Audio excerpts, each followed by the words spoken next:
ಹರಿ ಓಂ ನಮಸ್ತೆ. ಹೇಗಿದ್ದೀರಿ ಎಲ್ಲರೂ? ಚೆಂದ ಇದ್ದೀರಿ ಅಂತ ಅನ್ಕೋತೇನೆ. ಸೊ ನಾನಿವತ್ತು ಹೇರ್ ಸ್ಟೈಲ್ ಮಾಡ್ತಾ ಇದ್ದೀನಿ, ಬನ್ನಿ ನೋಡುವ ಹೇಗೆ ಕಾಣಿಸುತ್ತೆ ಅಂತ.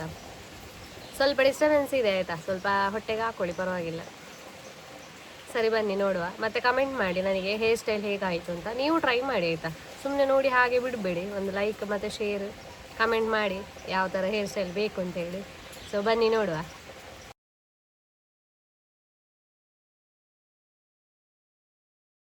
ನಾನು ಇಲ್ಲಿವರೆಗೆ ಹೇರ್ ಸ್ಟೈಲು ಬರೀ ಪೋನಿ ಮಾಡಿಬಿಟ್ಟು ಮಾಡ್ತಾಯಿದ್ದೆ. ಸೊ ರಿಕ್ವೆಸ್ಟ್ ಮೇರೆಗೆ, ಅಂದರೆ ಪಾರ್ಟಿಷನ್ ಮಾಡಿಬಿಟ್ಟು ಹೇರ್ ಸ್ಟೈಲ್ ತೋರಿಸಿ ಅಂತ ಅಂದಿದ್ದಕ್ಕೆ ನಾನು ಈಗ ಸೆಂಟರ್ ಪಾರ್ಟಿಷನ್ ತಗೊಂಡು ಅರ್ಧ ಹೇರ್ ಮಾತ್ರ ನಾನು ತಗೊಂಡು ಅದನ್ನು ಹಿಂದಕ್ಕೆ ಬಾಚಿಬಿಟ್ಟು ರಬ್ಬರ್ ಬ್ಯಾಂಡ್ ಹಾಕಿ ಟೈ ಮಾಡ್ತೀನಿ.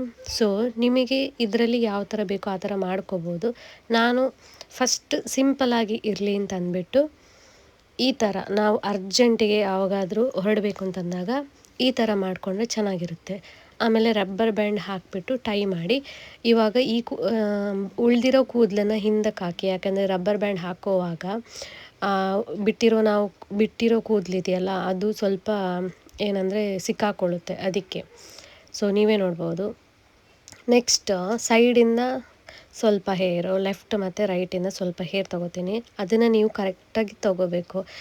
ಜಾಸ್ತಿ ಸ್ವಲ್ಪ ಮಿಡಲ್ಗೆ ಬಂದು ತೊಗೋಬಾರ್ದು, ಯಾಕಂದರೆ ಅದು ಮತ್ತೆ ಚೆನ್ನಾಗಿ ಕಾಣಿಸಲ್ಲ. ನೋಡಿ ನೀವೇ ನಾನು ಯಾವ ಥರ ತೊಗೋತಾ ಇದ್ದೀನಿ ಅಂತ, ಆ ಥರ ತಗೊಳ್ಳಿ. ಇವಾಗ ನಾನು ಈ ಹೇರನ್ನು ರಬ್ಬರ್ ಬ್ಯಾಂಡ್ ಹಾಕಿಬಿಟ್ಟು ಟೈ ಮಾಡ್ತೀನಿ. ಸೊ ನೋಡಿ ನಾನು ಯಾವ ಥರ ಹೇರ್ ಟೈ ಮಾಡ್ತಾಯಿದ್ದೀನಿ ಅಂತ. ಸೊ ರಬ್ಬರ್ ಬ್ಯಾಂಡ್ ತಗೊಂಡು ಟೈ ಮಾಡ್ತಾಯಿದ್ದೀನಿ.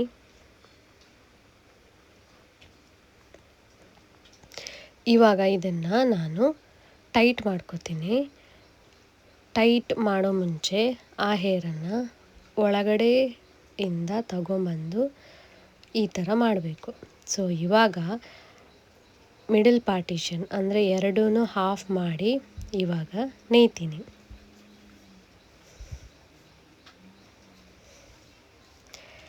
ಸೊ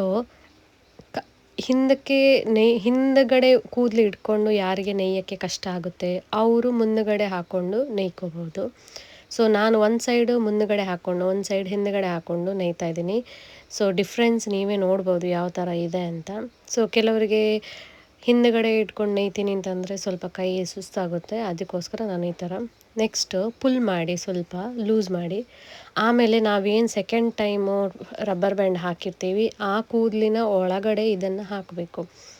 ಸೊ ನೀವಿಲ್ಲಿ ಕೂದಲನ್ನೆಲ್ಲ ಹಾಕಿಬಿಟ್ಟು ನೀವು ಬೇಕಾದರೆ ನಾವೇನು ನಾರ್ಮಲ್ ಹೂವು ಇಡೋಕ್ಕೆ ಕ್ಲಿಪ್ ಯೂಸ್ ಮಾಡ್ತೀವಿ ಆ ಕ್ಲಿಪ್ಪನ್ನು ಹಾಕಿ ನೀವು ಟೈ ಮಾಡ್ಬೋದು ಇದನ್ನು. ಅಥವಾ ಯು ಪಿನ್ ಇದ್ದರೆ ನಿಮ್ಮ ಹತ್ರ ಯು ಪಿನ್ ಹಾಕಿನೂ ನೀವು ಇದನ್ನು ಟೈ ಮಾಡ್ಬೋದು. ಇಲ್ಲಿ ನಾನು ಕೂದಲು ತೊಗೊಂಡಿರೋ ನೇಯ್ದಿರೋ ಕೂದಲು ಮತ್ತು ಸೆಕೆಂಡ್ ಟೈಮ್ ತೊಗೊಂಡಿರೋ ಕೂದಲು ಸೇರಿಸಿ ಪಿನ್ ಹಾಕ್ತಾಯಿದ್ದೀನಿ, ಯಾಕೆಂದರೆ ಗಟ್ಟಿ ನಿಲ್ಲಬೇಕಲ್ವಾ. ಸೊ ಅದಕ್ಕೆ ನೋಡಿ ನೀವು ನಾನು ಯಾವ ಥರ ಹೇರನ್ನು ಸೆಕೆಂಡ್ ಹೇರ್ ಜೊತೆ ಹಾಕ್ತಾಯಿದ್ದೀನಿ ಅಂತ. ಲಾಸ್ಟಲ್ಲಿ ಏನಾದರೂ ನಿಮಗೆ ಎಕ್ಸ್ಟ್ರಾ ಹೇರ್ಸ್ ಉಳಿದಿದೆ ಅಂತಂದರೆ ಇನ್ನೊಂದು ಪಿನ್ ತಗೊಂಡು ಅದನ್ನು ಪಿನ್ ಮಾಡಿ ಚೆನ್ನಾಗಿ ಕಾಣಿಸುತ್ತೆ. ಸೊ ನೀವು ಇದಕ್ಕೆ ಫ್ಲವರ್ಸು ಇಡ್ಬೋದು, ಅಥವಾ ನಿಮ್ಮ ಹತ್ರ ಹೇರ್ ಆ್ಯಕ್ಸಸರೀಸ್ ಯಾವುದಾದ್ರೂ ಇದೆ ಅಂತಂದರೆ ಅದನ್ನು ಹಾಕೋಬೋದು. ನೀವು ಈ ಹೇರ್ ಸ್ಟೈಲ್ ಬಂದುಬಿಟ್ಟು ಏನಂದರೆ ನಿಮ್ಮ ಮೆಹಂದಿ ಫಂಕ್ಷನ್ಗೂ ಹಾಕೋಬೋದು, ಅಥವಾ ಪಾರ್ಟಿ ಏನಾದರೂ ಇದ್ದರೆ ಆ ಟೈಮಲ್ಲೂ ಈ ಹೇರ್ ಸ್ಟೈಲ್ ಮಾಡ್ಬೋದು. ಅಥವಾ ಸಾರಿ ಅಂದರೆ ಫ್ಯಾನ್ಸಿ ಸಾರಿ ಇಡ್ತೀವಿ ನಾವು ನೋಡಿ, ಅದಕ್ಕೂ ಹಾಕೋಬೋದು. ಸೊ ನೆಕ್ಸ್ಟ್ ನಾನಿಲ್ಲಿ ಆ್ಯಸ್ ಯೂಶ್ವಲ್ ಮಾಯ್ಶ್ಚರೈಸರ್, ಸನ್ಸ್ಕ್ರೀನ್ ಹಾಕೋತಾ ಇದ್ದೀನಿ. ಸನ್ಸ್ಕ್ರೀನ್ ನಾನು ಕಿವಿಗೂ ಹಾಕೋತೀನಿ, ಯಾಕಂದರೆ ಅನ್ಈವನ್ ಸ್ಕಿನ್ ಆಗಬಾರ್ದಲ್ಲ, ಈವನ್ ಸ್ಕಿನ್ ಕಾಣಬೇಕು. ಸೊ ನಾನಿಲ್ಲಿ ಶುಗರ್ ಅವ್ರದ್ದು, ಸೊ ನಂದು ಶೇಡ್ ಬಂದುಬಿಟ್ಟು 10 ಲ್ಯಾಟೆ, ಇದನ್ನು ನಾನು ಅಪ್ಲೈ ಮಾಡ್ತಾಯಿದ್ದೀನಿ. ನೀವೇ ನೋಡ್ಬೋದು. ನಾನಿಲ್ಲಿ ಮಿನಿಮಲ್ ಆಗಿ, ಯಾಕಂದರೆ ಯಾರಿಗೆ ಇಷ್ಟ ಇಲ್ಲ ಮೇಕಪ್ ಮಾಡೋಕ್ಕೆ, ಸಿಂಪಲಾಗಿ ಹೊರಡೋಕ್ಕೆ ಇಷ್ಟ ಆಗುತ್ತೆ ನೋಡಿ, ಅವ್ರಿಗೆ ಈ ಮೇಕಪ್ನ ನಾನು ತೋರಿಸ್ತಾ ಇದ್ದೀನಿ. ಸೊ ಇದರಲ್ಲಿ ಈ ಸ್ಟಿಕ್ಕಲ್ಲಿ ಏನಂದರೆ ಬ್ರಷ್ ಅದರಲ್ಲೇ ಬಂದಿರುತ್ತೆ. ಸೊ ನಾನು ಅದರಲ್ಲೇ ಬ್ಲೆಂಡ್ ಮಾಡಿ ತೋರಿಸ್ತಾ ಇದ್ದೀನಿ, ಯಾವ ಥರ ಬ್ಲೆಂಡ್ ಮಾಡ್ತಾಯಿದ್ದೀನಿ ನೋಡಿ ನೀವು. ಸೊ ಎಷ್ಟು ಮಿನಿಮಲ್ ಆಗಿದೆ ನೋಡಿ, ಮೇಕಪ್ ಮಾಡಿದ್ದೀನೋ ಇಲ್ವೋ ಅಂತ ಗೊತ್ತಾಗಬಾರ್ದು, ಆ ಥರ ಮೇಕಪ್ ಆಗಿದೆ. ಸೊ ನೀವೇ ನೋಡ್ಬೋದು.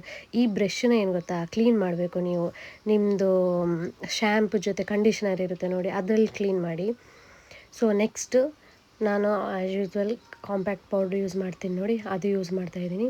ನೀವೇ ನೋಡ್ಬೋದು ಈ ಕಡೆ ಸ್ಕಿನ್ನು ಆ ಕಡೆ ಸ್ಕಿನ್ ಎಷ್ಟು ಡಿಫ್ರೆನ್ಸ್ ಇದೆ ಅಂತ. ಸೊ ಮ್ಯಾಟಿಫೈಯಿಂಗ್ ಆಗಿ ಫಿನಿಶಿಂಗ್ ಕೊಡ್ತಾ ಇದೆ. ನೆಕ್ಸ್ಟು ನಾನು ಇಲ್ಲಿ ಎಲ್ಲ ಕಡೆಯೂ ಕಾಂಪ್ಯಾಕ್ಟ್ ಪೌಡ್ರ್ ಹಚ್ಚಿದ್ಮೇಲೆ ಐಲೈನರ್ ಹಾಕ್ತಾಯಿದ್ದೀನಿ. ನಾನು ಫುಲ್ ಐಲೈನರ್ ಹಾಕ್ತಾಯಿಲ್ಲ, ಯಾಕೆಂದರೆ ಸಿಂಪಲ್ ಅಲ್ವಾ ಮೇಕಪ್ ಲುಕ್ಕು. ಸೊ ಅದಕ್ಕೋಸ್ಕರ ಎಡ್ಜಲ್ಲಿ ಮಾತ್ರ ಹಾಕ್ತಾಯಿದ್ದೀನಿ. ನೀವೇ ನೋಡ್ಬೋದು ಎಷ್ಟು ಚೆನ್ನಾಗಿ ಕಾಣಿಸುತ್ತೆ. ಇವಾಗ ಇನ್ನೊಂದು ನಾನು ಹೇಳ್ಕೊಡ್ತಾ ಇದ್ದೀನಿ ಏನಂತಂದರೆ, ಇಷ್ಟೇ ಐ ಲಿಡ್ ಹತ್ರ ಯಾವ ಥರ ಹಾಕಿದ್ರೆ ಎಷ್ಟು ಚೆನ್ನಾಗಿ ಕಾಣಿಸುತ್ತೆ. ನಿಮಗೆ ಐಲೈನರ್ ತುಂಬ ಹಾಕೋಕ್ಕೆ ಇಷ್ಟ ಇಲ್ಲ ಅಂತಂದರೆ ಈ ಥರ ರೆಡಿ ಆದರೆ ಸಖತ್ತಾಗಿ ಕಾಣಿಸುತ್ತೆ. ನೀವೇ ನೋಡ್ಬೋದು ಎಷ್ಟು ಚೆನ್ನಾಗಿ ಐ ಡಿಫೈನ್ ಆಗಿದೆ ಅಂತ. ಟ್ರೈ ಮಾಡಿ ನೋಡಿ ಐಲೈನರ್. ನನಗೆ ಕಮೆಂಟಲ್ಲಿ ತಿಳಿಸಿ ಯಾವ ರೀತಿ ಬರುತ್ತೆ ಅಂತ.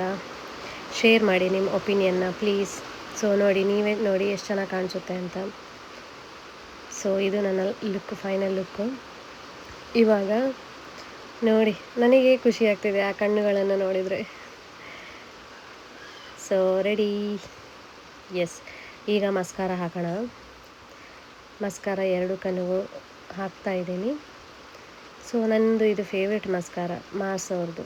ನೆಕ್ಸ್ಟ್ ನಾನು ಇಲ್ಲಿ ಲಿಪ್ಸ್ಟಿಕ್ ಹಾಕ್ತಾಯಿಲ್ಲ, ಯಾಕಂದರೆ ನಾನು ಏನು ಕಾನ್ಸೆಪ್ಟು ಇದು, ಯಾರಿಗೆ ಮೇಕಪ್ ಇಷ್ಟ ಇಲ್ಲ ಅವರಿಗೆ ಬರೀ ಲಿಪ್ ಲೈನರಲ್ಲೇ ಲಿಪ್ಸ್ಟಿಕ್ ಯಾವ ಥರ ಹಾಕೋಬೋದು ಅಂದರೆ ಸ್ವಲ್ಪ ಎಡ್ಜಿಗೆ ಜಾಸ್ತಿ ಮತ್ತು ಇನ್ನರ್ ಕಾರ್ನರಿಗೆ ಲೈಟಾಗಿ ಹಾಕಿಬಿಟ್ಟು ರೆಡಿ ಆಗೋದು. ಇವಾಗ ನಮ್ಮಮ್ಮ ಅಥವಾ ನಮ್ಮ ಅತ್ತೆಗೇ ಅಂದ್ಕೊಂಡ್ರೆ ಅವರಿಗೆಲ್ಲ ಲಿಪ್ಸ್ಟಿಕ್ ಹಾಕೋಕ್ಕೆ ಎಸಿಟೇಷನ್ ಮಾಡ್ತಾರೆ ಅಥವಾ ಇಷ್ಟಪಡಲ್ಲ. ಸೊ ಅಂಥವರಿಗೆ ಈ ಲಿಪ್ ಲೈನರ್ ಧಾರಾಳವಾಗಿ ಸಾಕು. ನೋಡಿ, ನೀವೇ ನೋಡ್ಬೋದು ಎಷ್ಟು ಚೆನ್ನಾಗಿ ಕಾಣಿಸ್ತಾ ಇದೆ ಅಂತ. ಆಮೇಲೆ ಇನ್ನು ಬಿಂದಿ ಮತ್ತು ನಾವು ಕುಂಕುಮ ಇಡೋದನ್ನು ಮಿಸ್ ಮಾಡ್ಕೊಳ್ಳಲ್ಲ.